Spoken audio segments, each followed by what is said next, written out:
ছোটবেলা থেকেই মা আর ঠাম্মাকে দেখেছি এই সংক্রান্তির সময় বাড়িতে নানান রকম পিঠে বানাতো। তখন না আমিও ওদের অপটু হাতে গিয়ে একটু হলেও সাহায্য করতাম। আমাদের বাড়ির সবাই প্রায় পিঠে আটা খেতে খুব ভালোবাসে, তাই আমিও বাকি থাকবো কেন। আমিও খেতে কিন্তু ভীষণ ভালোবাসি, কিন্তু লাস্ট কবছর ধরে আমার না তেমন একটা পিঠে আটা খাওয়াই হয় না।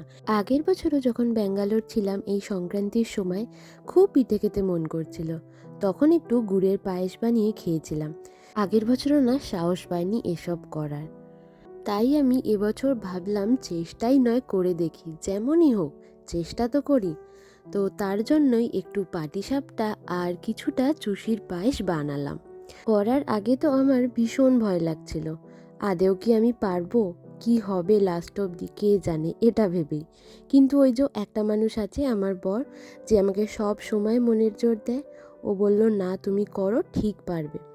সত্যি করার পর দেখছি না, হয়েছে, প্রত্যেক বছরই করা যায়। তো আপনাদের কেমন লাগলো আমার এই পিঠে করা, অবশ্যই প্লিজ একটু কমেন্ট করে জানাবেন।